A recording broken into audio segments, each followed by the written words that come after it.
Bismillahirrahmanirrahim. Assalamualaikum warahmatullahi wabarakatuh.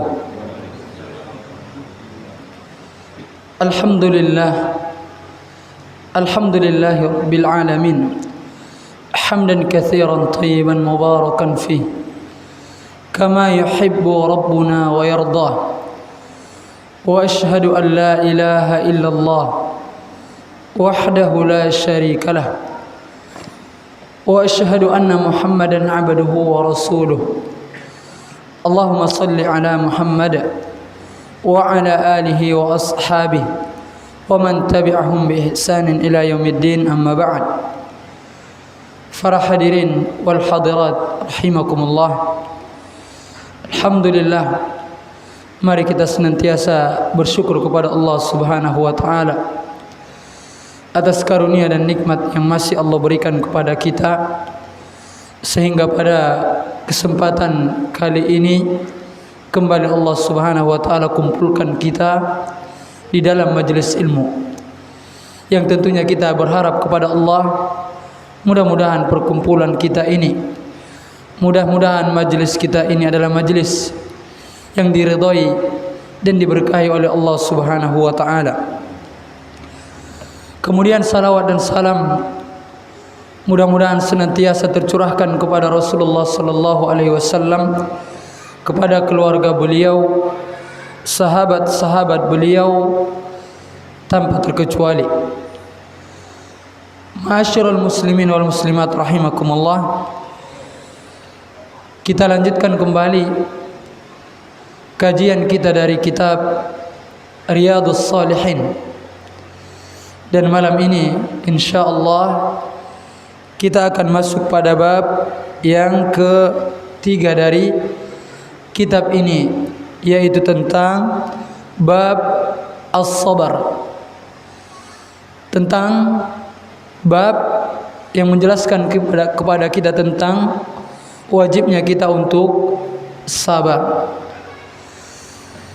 Dan pembahasan ini tentunya adalah pembahasan yang sangat penting,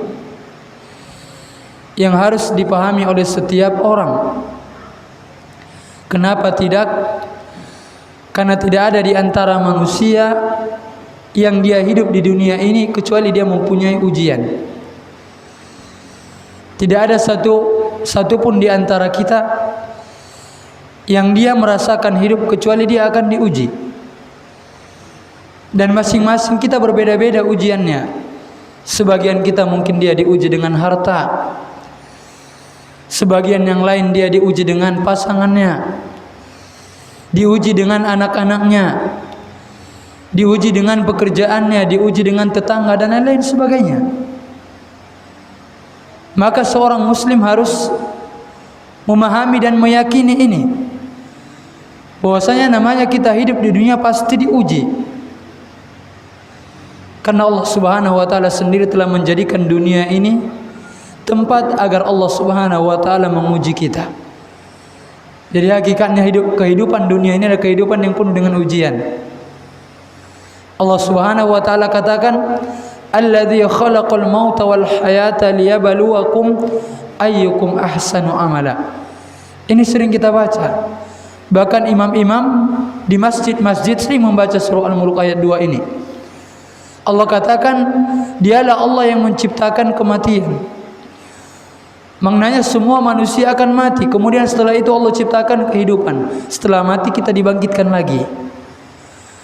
Apa tujuannya? Liyabluwakum, agar Allah menguji kalian. Siapa di antara kalian yang paling baik amalannya? Maka wajib bagi setiap muslim untuk meyakini ini, bahwasanya kita di dunia ini adalah ajangnya kita untuk diuji. Jadi santai aja. Kalau antum misalnya diuji dengan anak, santai aja. Namanya dunia pasti kita diuji. Kalaulah seandainya kita tidak diuji dari segi anak kita, mungkin kita akan diuji dengan permasalahan-permasalahan yang lainnya. Maka kalau ada di antara kita, Ustaz, anak tidak ingin diuji, udah bosan sudah diuji nih, banyak ujian Ustaz. Masalah ekonomi juga saya diuji Ustaz. Tetangga juga saya diuji dengan tetangga. Dengan istri juga saya diuji, dengan anak juga saya diuji. Udah saya bosan dengan namanya ujian. Jangan hidup di dunia ini. Kalau namanya kita masih hidup di dunia ini, ikhwan, pasti ada ujian. Tinggal bagaimana kita menyikapinya. Maka itulah pentingnya kita membaca kitab ini, yaitu tentang bab as-sabru. Karena mau tak mau kita akan diuji dalam hidup ini. Dan tidak selamanya ujian itu sesuatu yang tidak mengenakan kita, sesuatu yang tidak kita sukai. Bahkan terkadang seseorang juga diuji dengan sesuatu yang dia sukai. Jadi jangan kita beranggapan ujian itu ketika seorang miskin itu ujian. Kalau orang kaya tak diuji, orang kaya juga diuji. Karena Allah Subhanahu wa taala katakan di dalam Al-Qur'an, kullu nafsin dha'iqatul maut. Setiap jiwa akan merasakan kematian. Wa nabalukum bisyarri wal khairi fitnah. Dan kami akan menguji kalian dengan keburukan dan kebaikan benar-benar sebagai ujian untuk kalian. Jadi jangan salah kita lihat orang kaya enggak ada ujian dia. Jangan. Seseorang juga bisa diuji dengan kekayaannya. Maka semua manusia kalau dia masih hidup akan diuji.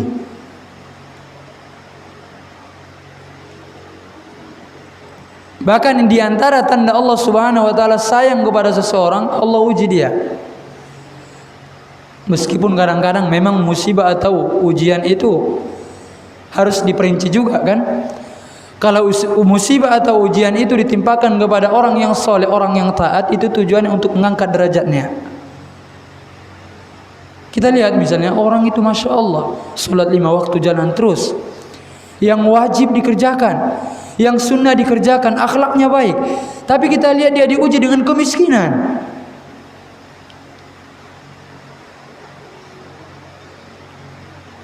Nggak jadi masalah. Karena ketika orang yang soleh, orang yang taat kepada Allah, dia diuji, itu tujuannya untuk meningkatkan derajatnya. Tetapi kalau seandainya seseorang diuji, didatangkan kepada dia musibah sedangkan dia dalam melakukan kemaksiatan kepada Allah, kerjanya maksiat aja, maka ini adalah adab untuk dia. Meskipun sebenarnya musibah atau ujian tersebut adab bagi dia, tapi sebenarnya ada hikmahnya. Mudah-mudahan ketika dia diuji, dia kembali kepada Allah. Tapi ternyata banyak di antara manusia sudah diuji pun tak sadar juga. Jadi meskipun Allah Subhanahu wa taala menurunkan musibah, menurunkan bencana kepada orang-orang yang bergelimang dengan dosa dan maksiat, semua ada hikmahnya. Meskipun itu tujuan untuk adab, tapi musibah tersebut sebenarnya tujuan agar mereka kembali kepada Allah.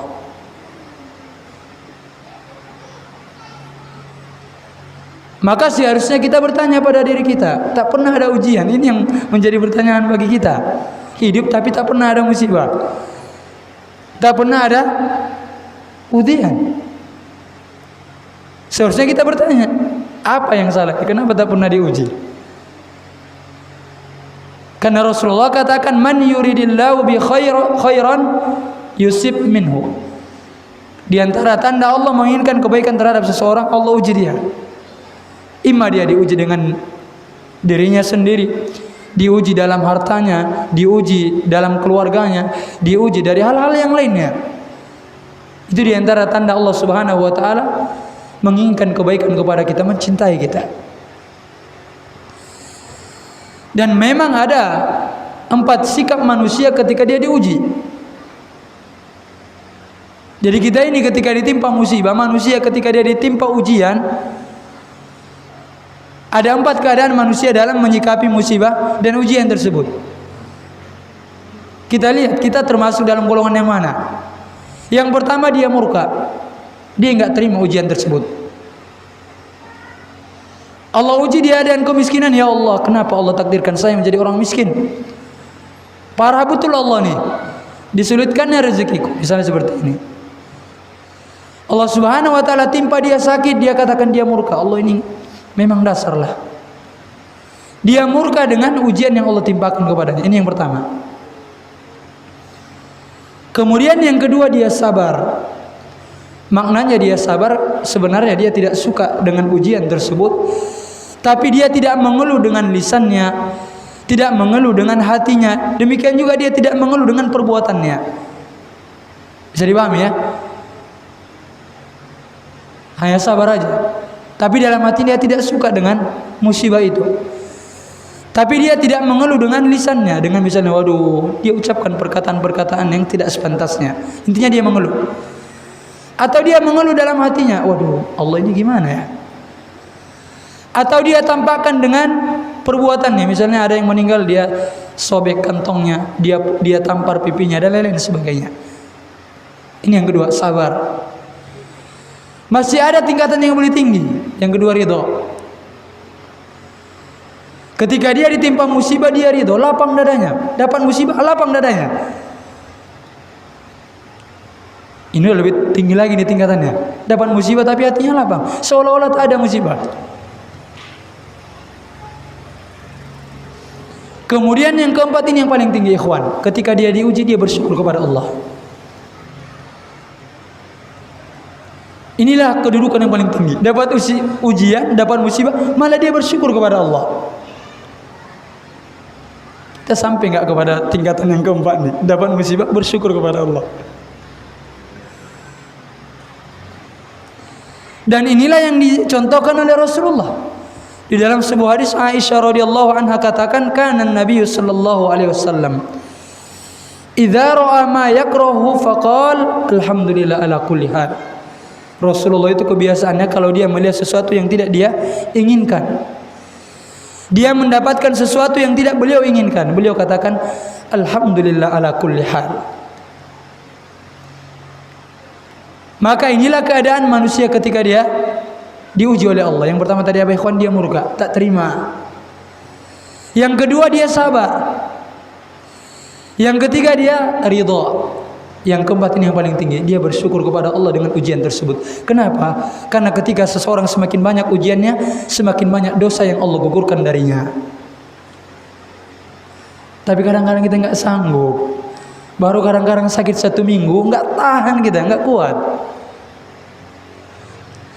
Baru diuji 1 minggu, nggak megang uang. Kalau 1 minggu lama ya.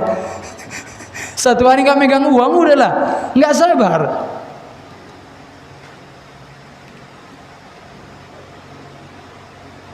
Maka tingkatan yang keempat ini tingkatan yang paling tinggi ikhwan. Dapat musibah, dapat ujian, dia bersyukur kepada Allah. Makanya Fudail bin Iyad rahimahullah mengatakan, tidaklah seseorang sampai kepada hakikat keimanan sampai dia menganggap musibah adalah kenikmatan. Subhanallah, dapat musibah tapi nikmat bagi dia, dan menganggap kenikmatan adalah musibah, dan sampai dia tidak ingin dipuji oleh orang lain. Inilah kata beliau, baru sampai seorang kepada hakikat iman yang sebenar-benarnya. Kapan ikhwan? Ketika dapat musibah, dia anggap itu sebagai kenikmatan. Ketika dapat kenikmatan, dia anggap itu musibah, dan dia tidak ingin dipuji oleh orang lain. Makanya suatu ketika Abu Sa'id Al-Khudri radhiyallahu anhu berkata, wahai Rasulullah, siapa manusia yang paling berat ujiannya di dunia ini? Maka Rasulullah katakan, para nabi. Kemudian siapa lagi wahai Rasulullah? Orang-orang soleh. Jangan tertipu, kan kadang-kadang sebagian orang, nah itu yang sholat tuh rezekinya sempit, ekonominya miskin. Jangan. Itu yang rajin belajar tuh, yang rajin sholat tuh, nah gitu-gitu aja katanya. Oh, kalau si fulan nggak sholat tapi rezekinya jalan terus. Orang yang paling berat ujiannya para nabi, kemudian orang soleh. Sampai karena beratnya ujian mereka tak ada harta kecuali pakaian yang dia gunakan. Karena beratnya ujian itu ikhwan, sampai-sampai harta yang ada hanya pakaian yang digunakan saja. Dan mereka menganggap ujian atau musibah, dan mereka senang dengan musibah sebagaimana kita senang ketika mendapatkan kenikmatan. Maka intinya kita kembali ke kitab ini. Namanya kita hidup pasti diuji. Ini kata kuncinya. Pasti akan diuji. Kita tidak akan pernah selamat dari ujian kalau kita masih di dunia nih. Kalau mau selesai dari ujian, ya udah meninggal, masuk surga. Kalau tak masuk surga, diuji terus juga. Udah loh Ustaz, kalau gitu Ustaz bilang tadi di dunia ini akan terus diuji, udah meninggal aja. Iya, kalau amalan pas. Di alam kubur juga kita diuji. Kalau yang dapat nikmat juga. Berarti kalau sudah masuk surga lah baru selesai sudah beban hidup nih. Kalau masuk surga udah baru nikmat aja yang dapat lagi kan. Makanya di dunia tempat apa? Kita diuji oleh Allah.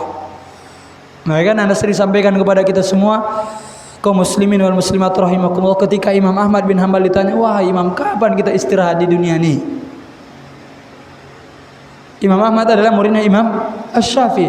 Kapan kita istirahat di dunia ini? Maka Imam Ahmad katakan, ketika pertama kali engkau langkahkan kakimu ke surga, itulah baru istirahat. Baru istirahat, ikhwan. Kalau udah dilangkahkan kaki ke surga, itulah baru istirahat. Jadi kalau kita memang dunia, Masya Allah lah, banyak ujian ya. Tapi kalau Allah uji kita dengan musibah, kita sabar, subhanallah, semakin banyak pahala yang akan Allah, semakin banyak dosa yang akan Allah gugurkan dari kita. Sampai-sampai kata Rasulullah, seorang mukmin itu terkena duri saja, kalau dia sabar, Allah gugurkan dosa-dosanya. Bisa dipahami ya? Seorang mukmin tertusuk duri, kemudian dia sabar, dia ridho, melainkan dengan itu Allah gugurkan dosa-dosanya. Lalu bagaimana kalau saja seorang sakit berpuluh-puluh tahun, misalnya kanker, misalnya kan kantong kering, atau kanker yang sebetulnya juga boleh juga, atau kantong kering juga tak jadi masalah, dan dia tetap sabar, lebih layak Allah gugurkan dosa-dosanya. Hanya tertusuk dengan duri saja, kalau sabar digugurkan dosa. Maka setiap musibah yang Allah timpakan kepada kita, kalau sabar, mengharap pahala darinya, Allah gugurkan dosa kita. Tadi Anda ulangi lagi ya, ujian itu macam-macam kan.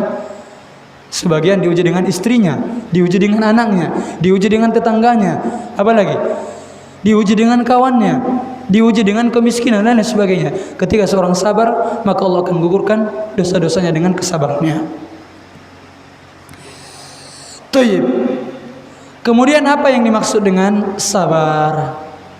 Tadi muqaddimah kan, sekarang kita masuk pada pengertian apa yang dimaksud dengan sabar. Sabar berapa kata dia? S-A-B-A-R, 5 aja kan, mudah kita ucapkan. Prakteknya yang sulit. Ada yang meninggal, sabar ya, ini sudah ketentuan Allah. Enak aja kita ngomong. Pas anak kita yang meninggal, bisa nggak kita sabar? Ada orang sakit, sabar ya Pak. Iya, enak aja kita ngomong sabar ya Pak. Pas kita yang sakit, bisa nggak kita sabar? Maka para ulama katakan yang dimaksud dengan sabar secara bahasa adalah al-habsu, menahan diri. Sedangkan secara istilah yang dimaksud dengan sabar adalah seseorang menahan diri dari 3 perkara. Yang pertama, sabar di dalam melakukan ketaatan kepada Allah. Yang kedua, sabar di dalam meninggalkan maksiat kepada Allah. Kemudian yang ketiga, sabar dari ketentuan dan takdir Allah Subhanahu wa taala yang menyakitkan dia. Inilah sabar secara istilah. Mudah dihafal ya. Yang pertama, sabar dalam melakukan ketaatan kepada Allah. Dalam melakukan ketaatan butuh nggak kesabaran? Ini kalau antum tak sabar, antum keluar dari masjid nih, capek-capek duduk ya kan, dengarkan kajian. Kalau tak sabar, bubar. Salat subuh, pas enak-enaknya tidur, Allahu Akbar, as-salatu khairum minan. Bangun kita butuh kesabaran. Salat tepat waktu, apalagi bangun sebelum subuh. Dan melakukan ketaatan-ketaatan yang lainnya butuh kesabaran. Jadi jangan kita beranggapan melakukan ketaatan itu nggak butuh kesabaran. Butuh kesabaran, ikhwan. Makanya Allah Subhanahu wa taala katakan di dalam Al-Qur'an, wa'mur ahlaka bis-shalah wastabir 'alaiha. Perintahkanlah keluargamu untuk salat dan sabarlah dalam memerintahkannya. Berarti dalam melakukan ketaatan perlu kesabaran, kan? Kita lihat ayat ini, ikhwan. Di antara perkara yang paling penting kita sampaikan kepada keluarga kita, salat nak, salat dek kalau sama istri. Sampai-sampai Allah katakan wa'mur ahlaka bis-shalah. Perintahkan keluargamu untuk salat. Wastabir 'alaiha, dan sabar engkau dalam memerintahkannya. Kita ini beda-beda nih. Sebagian kita mungkin kita perintahkan istri sholat langsung mau, anak diperintahkan sholat langsung mau. Sebagian kita mungkin ketika dia perintahkan istrinya sholat tak mau. Sebagian kita mungkin dia perintahkan anaknya sholat tak mau. Sabar. Dan itu kembali ke ujian juga. Sulit kali Ustaz memerintahkan anak itu sholat. Ujian, sabar. Ini dalil yang menjelaskan kepada kita bahwa saya melakukan ketaatan butuh kesabaran. Dan di antara perkara penting yang harus terus kita perintahkan keluarga kita adalah mendirikan sholat. Ini ayatnya ini. Jangan misalnya kita biarkan istri kita tak sholat, anak kita tak sholat, kita biarkan aja. Jangan. Apalagi anak sudah balik. Rasulullah katakan, muru auladakum bis sholat wahum abna sab'a sinin. Perintahkan anak-anak kalian itu sholat kalau umurnya sudah 7 tahun. Hanya diajak aja, nak udah masuk sholat zuhur, tapi tak dipaksakan. Hanya diajak saya, perintah, ingatkan. Maka salah kalau seandainya anaknya masih 1 tahun, dia paksa, ayo nak sholat ke masjid, dia paksa. Tak mau, nangis, dipaksa. Salah dalam mendidik anak, tak boleh. Karena hadis ini menjelaskan perintahkan anak kalian untuk sholat ketika 7 tahun. Biasanya kalau 7 tahun dia sudah mumayyiz, ya, sudah bisa bedakan ini baik ini buruk. Wadribuhum 'alaiha wa hum abna asyara sinin. Tapi kalau umur mereka sudah 10 tahun tak mau sholat, udah pukul. Tapi bukan berarti mukul di sini saya nanya yang mukul, ya, enggak. Memukul dalam rangka mendidik. 10 tahun anak kita tak mau sholat, udah bisa dipukul. Tapi tentunya pukulan yang mendidik. Ini kadang-kadang kita lihat anaknya SMP, ya kan, anaknya SMA, adzan dikumandangkan berkeliaran, dia nggak cari anaknya kemana, entah kemana perginya. Banyak nggak terjadi zaman sekarang ini? Banyak. Anaknya udah SMP, SMA, adzan dikumandangkan, dia nggak risau, kemana anak saya nih? Hati-hati, pada hari kiamat akan diminta bertanggung jawab di sisi Allah. Kenapa anda tak ingatkan anak itu sholat? Berat. Kenapa kau biarkan anakmu pas adzan dikumandangkan masih berkeliaran? Ditanya orang tua.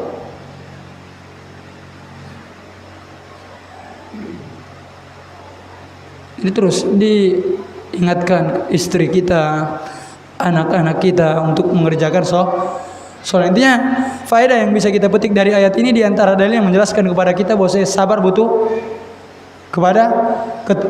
dalam melakukan ketaatan butuh kesabaran. Ini sabar yang pertama. Sabar dalam melakukan ketaatan kepada Allah. Kemudian yang kedua, sabar dalam meninggalkan maksiat kepada Allah. Ya kan, sama juga ketika kita meninggalkan maksiat butuh kesabaran. Kita sabar tidak melihat kepada perkara-perkara yang haram. Kita sabar agar tidak menipu, curang dan lain-lain sebagainya. Butuh kesabaran. Dan Nabi Yusuf alaihissalam telah diuji dengan hal ini. Iya kan? Jadi sabar dalam meninggalkan maksiat butuh kesabaran. Dan ini telah dicontohkan oleh Nabi Yusuf alaihissalam. Bayangkan sama antum, Nabi Yusuf alaihissalam diajak oleh istrinya Al-Aziz untuk melakukan perbuatan zina. Yang pertama, ikhwan, yang mengajak dia berzina adalah seorang istri raja yang sangat cantik jelita. Kalau dari segi fisik, subhanallah, cantik. Meskipun kita melihat, tapi riwayat-riwayat yang sampai kepada kita memang betul-betul cantik. Yang kedua, tak ada orang. Istana terkunci rapat-rapat. Kalau saja Nabi Yusuf mau, tak ada yang tahu.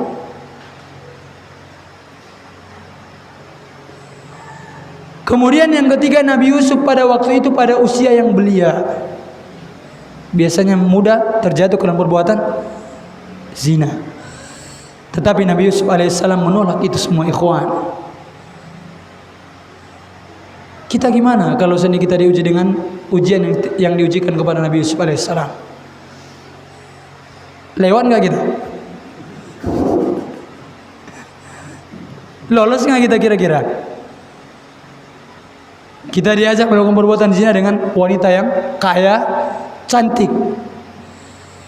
Tak ada satu orang pun yang lihat.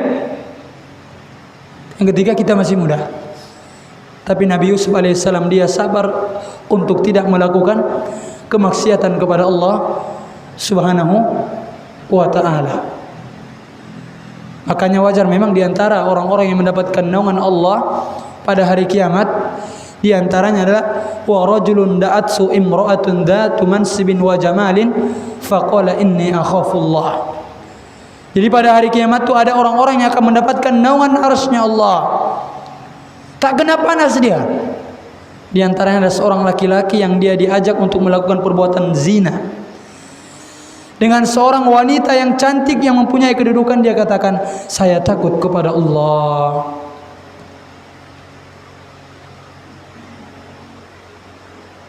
Jadi harus sabar dalam meninggalkan maksiat. Sabar untuk menahan pandangan, sabar untuk tidak menipu, sabar untuk tidak curang, sabar untuk tidak mengganggu orang lain. Butuh kesabaran. Ini yang kedua. Kemudian yang ketiga, ini yang sering disampaikan oleh ustaz-ustaz kita ya. Kalau sabar itu hanya sekedar sebatas pada apa? Sabar ketika menerima ujian atau musibah dari Allah. Sabar menerima takdir dan ketentuan dari Allah. Jadi kalau kita kumpulkan sabar itu terbagi menjadi tiga ini tadi. Sabar dalam melakukan ketaatan kepada Allah, sabar untuk dalam meninggalkan maksiat kepada Allah. Kemudian yang ketiga, sabar menerima setiap takdir dan ketentuan dari Allah. Ya kan, takdir yang Allah takdirkan untuk kita tak selamanya enak bagi kita kan. Kadang-kadang kita diuji sakit, diuji kemiskinan, diuji musibah dan lain-lain sebagainya. Sabar.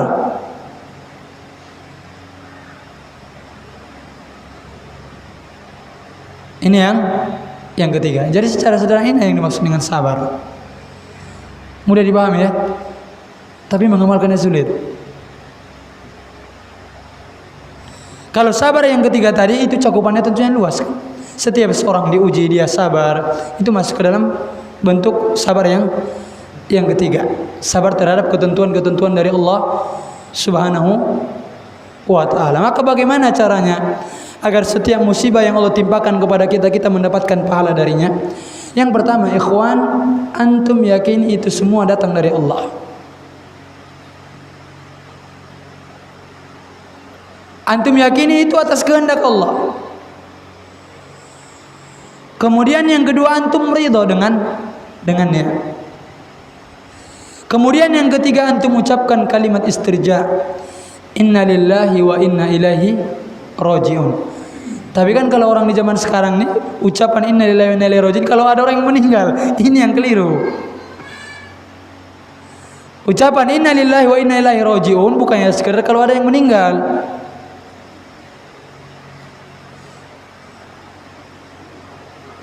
Bahkan Rasulullah katakan, ma min muslim tusibul musibah. Tidaklah seorang muslim ditimpa Allah dia musibah. Musibahnya umum kan? Bisa kematian, apalagi kecelakaan dan lain sebagainya. Faqala ma amarallahu bihi. Kemudian dia mengucapkan apa yang Allah perintahkan untuknya. Inna lillahi wa inna ilaihi rajiun. Dia katakan inna lillahi wa inna ilaihi rajiun. Allahumma ajirni fi musibati. Ya Allah, berilah pahala kepadaku dari musibah ini. Wa akhlif li khairan minhu. Kemudian gantilah yang lebih baik darinya. kecuali Allah akan mengganti bagi dia yang lebih baik. Subhanallah. Tapi kadang-kadang kita pas dapat musibah lupa mengucapkan kalimat ini,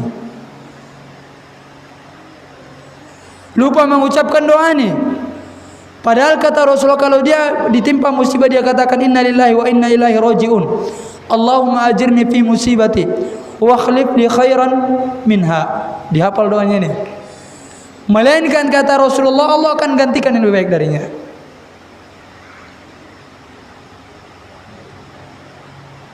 Apapun musibahnya.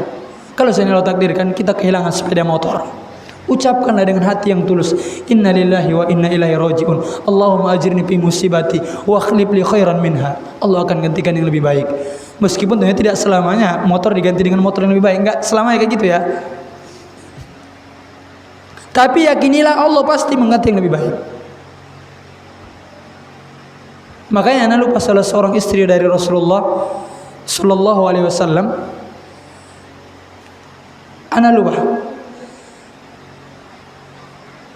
Intinya salah seorang dari istri Rasulullah, sebelum dia meninggal dengan Rasulullah, dia sudah menikah dengan orang lain. Kemudian suaminya ini meninggal. Lalu dia mengucapkan doa yang diajarkan oleh Rasulullah ini. Innalillahi wa inna ilaihi rajiun. Allahumma ajirni fi musibati wa akhlif li khairan minha. Maka istri Rasulullah ini mengatakan, benar, saya mendapatkan apa yang disampaikan oleh Rasulullah. Saya mendapatkan ganti yang lebih baik, yaitu menikah dengan Rasulullah. Tapi anak lupa, qadarullah, anak lupa siapa nama istri Rasulullah itu. Janda, kemudian setelah menikah suaminya menikah dengan Rasulullah. Dia katakan benar doa itu. Setelah ketika suamiku meninggal, saya ucapkan doa tersebut, ya Allah gantikan dengan yang lebih baik. Allah takdirkan saya menikah dengan Rasulullah. Jadi biasakan kalau dapat musibah ucapkan doa ini. Tapi kadang-kadang kita kalau sudah ditimpa musibah, udah pedih sudah hati itu, udah sedih udah lupa mengucapkan doa ini. Kalau seandainya kita mampu mengucapkan doa ini, subhanallah, manfaatnya. Taib, kita baca dalil-dalil dari Al-Quran yang dibawakan oleh Imam Nawawi rahimahullah dalam kitab beliau ini berkaitan dengan as-sabr. Qala Allah Ta'ala, ya ayyuhalladzina amanu isbiru wasabiru. Wahai orang-orang yang beriman, tetap sabarlah kalian dan kuatkanlah kesabaran kalian. Demikian juga dalam ayat yang lain Allah Subhanahu wa taala katakan, wala nabluwannakum bisyai'in minal khaufi wal ju'. Ayat ini juga sering dibaca oleh imam-imam kita kan. Sesungguhnya kami pasti akan menguji kalian. Pasti. Kita renungkan ayat ini, ketika imam baca kita renungkan. Kami pasti akan menguji kalian dengan sedikit rasa takut. Yang diuji nggak banyak ikhwan, dengan sedikit rasa takut. Bisyai'im minal khauf, dengan sedikit rasa ketakutan. Kalau seandainya rasa takutnya banyak, binasa kita. Wal ju', dan sedikit kelaparan. Di zaman sekarang ini jarang orang meninggal karena kelaparan, jarang. Meskipun ada juga, tapi jarang kan? Dengan sedikit kelaparan aja. Kadang-kadang mungkin akhir bulan agak terlambat makannya, ya, dengan sedikit kelaparan.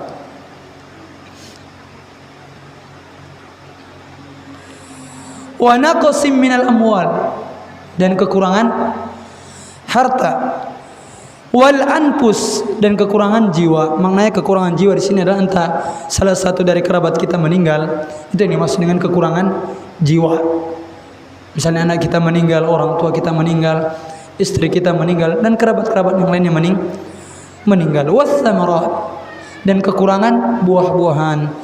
Allah katakan di akhir ayat ini, wabasyiris sabirin, dan berilah kabar gembira bagi orang-orang yang sabar. Maka ini diantara ayat yang menjelaskan kepada kita hidup ini pasti diuji. Di antara bentuk ujiannya dalam ayat ini saja ya. Dalam ayat yang lain tentunya beda ya. Dalam ayat ini apa? Sedikit rasa takut, hilangnya rasa aman. Makanya memang nikmat aman itu adalah nikmat yang sangat besar. Sampai-sampai Rasulullah katakan, man asbaha minkum mu'afan fi jasadihi, barang siapa di antara kalian di waktu pagi sehat badannya, wa aminan fi sirbi, aman tinggal bersama keluarganya, wa indahu qutu yaumi, dia mempunyai makanan pokok yang dia konsumsi untuk hari itu, kata Rasul, seolah-olah Allah berikan dunia kepada dia. Cukup 3 nikmat ini aja udah, seolah-olah nikmat dunia sudah terkumpul pada diri orang yang seperti ini. Ternyata nikmat yang Allah berikan kepada kita lebih dari yang 3 nih kan. Sehat, alhamdulillah kita sehat. Yang kedua, aman, alhamdulillah kita aman. Enggak seperti di Palestina kan, kita mau tidur peluru bisa aja lewat di atas kamar kita kan. Kemudian yang ketiga, kita ada makanan pokok yang kita konsumsi untuk hari itu. Tadi katakan untuk 1 minggu ke depan, enggak. Makanan pokok untuk hari itu. Maka seolah-olah nikmat dunia telah Allah kumpulkan bagi orang yang seperti ini. Di antara nikmatnya apa? Nikmat aman. Jadi Allah akan menguji kita dengan sedikit rasa takut, dengan sedikit kelaparan dan kekurangan harta dan jiwa, dengan meninggalnya salah seorang di antara kerabat kita, wathamarat, dan buah-buahan, wabasyiris sabirin, dan berilah kabar gembira bagi orang-orang yang sabar. Tentunya kabar gembiranya apa ikhwan? Surga tentunya kan. Kemudian dalam ayat yang lain dikatakan, innama yuwaffas sabiruna ajrahum bighairi hisab. Sesungguhnya hanya orang-orang yang bersabarlah yang dicukupkan pahala mereka tanpa batas.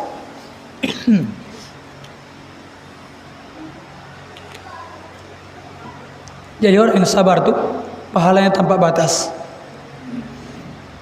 Dalam hadis kan dijelaskan, satu kebaikan dilipat gandakan 10 pahala, atau sampai 700 kali lipat, atau bahkan berlipat-lipat banyaknya. Tapi kalau sabar tak bisa dibatasi pahalanya. Subhanallah. Baca Quran 1 huruf 10 kebaikan kan? Atau bisa mungkin sampai 700 kali kebaikan, atau berlipat-lipat. Tapi kalau sabar tidak bisa dibatasi. Karena begitu banyak pahalanya. Dan amalan-amalan itu enggak semuanya seperti ini. Di antara amalan yang pahalanya tidak ada batas, sabar. Kalau amalan yang lainnya kan satu kebaikan dibalas 10 pahala, atau sampai 700 kali lipat, atau berlipat-lipat banyak. Kalau sabar tidak bisa kita batasi. Hanya Allah yang tahu pahalanya sebanyak apa. Kemudian dalil yang lainnya, walaman sabara wa ghafara inna dzalika lamin azmil umur. Barang siapa yang sabar dan memaafkan. Di sini Allah gabungkan antara sabar dan memaafkan. Karena di antara tanda seorang sabar, dia maafkan kesalahan orang lain, ya enggak? Apa tandanya antum sabar? Ketika berantem misalnya, dia katakan saya maafkan dia. Maka dalam ayat ini Allah gabungkan antara sabar dan memaafkan. Sesungguhnya yang demikian itu adalah perkara yang sangat diutamakan. Ini betul ini jamnya. Masuk. Kita baca 2 ayat lagi. Wasta'inu bis sabri was shalah. Kemudian dalil yang lain juga dikatakan, mohonlah pertolongan kepada Allah dengan melakukan kesabaran dan salat. Innallaha ma'as sabirin. Kita renungkan ayat yang mulia ini. Kata Allah, mintalah pertolongan kepada Allah dengan sabar dan salat. Sesungguhnya Allah bersama orang-orang yang sabar. Maknanya bersama di sini Allah senantiasa membimbing dia, Allah kuatkan dia, dan lain-lain sebagainya. Makanya memang Rasulullah kalau ada masalah, kalau ada perkara yang berat bagi beliau, maka beliau akan sholat 2 rakaat. Itu sunnah, enggak jadi masalah. Misalnya ada perkara yang menyulitkan kita, yang memberatkan kita, yaudah sholat. Karena kebiasaan Rasul kalau ada perkara yang memberatkan beliau sholat, boleh. Oke, Allah katakan dalam ayat ini, mohonlah pertolongan kepada Allah dengan sabar dan sholat. Karena memang Rasulullah itu kalau ada masalah, ada problem yang berat bagi beliau, beliau sholat. Sholat dua rakaat. Sesungguhnya Allah Subhanahu wa taala bersama dengan orang-orang yang sabar. Kemudian ayat yang berikutnya. Ini ayat terakhir yang beliau bawakan dalam bab ini. Wala nabluwannakum hatta na'lamal mujahidin minkum was-sabirin. Sesungguhnya kami akan menguji kalian sehingga kami mengetahui siapa di antara kalian yang benar-benar berjihad dan siapa di antara kalian yang benar-benar sabar. Taib. Beliau katakan Imam An-Nawawi rahimahullah, wal ayatu fil amri bis sabri wa bayani fadli katsiratun ma'rufa. Adapun ayat-ayat yang memerintahkan kita untuk sabar dan keutamaan orang-orang yang sabar di dalam Al-Quran begitu banyak dan bisa kita ketahui. Namun yang beliau bawakan dalam bab ini hanya ini saja. Jadi bukan berarti ayat-ayat tentang sabar itu hanya ini aja, masih banyak yang lainnya. Mungkin menurut beliau ini yang paling penting. Taib. Untuk hari ini kita cukupkan sampai di sini. Insyaallah minggu depan kita akan membaca hadis-hadis dari Rasulullah SAW berkaitan dengan bab as-sabar. Jadi malam ini yang kita baca baru ayat-ayat dari Al-Quran. Minggu depan insyaallah kita akan membaca hadis-hadis dari Rasulullah SAW. Mudah-mudahan bermanfaat apa yang kita sampaikan. Subhanakallahumma wa bihamdika asyhadu an la ilaha illa anta astaghfiruka wa atubu ilaik. Assalamualaikum warahmatullahi wabarakatuh.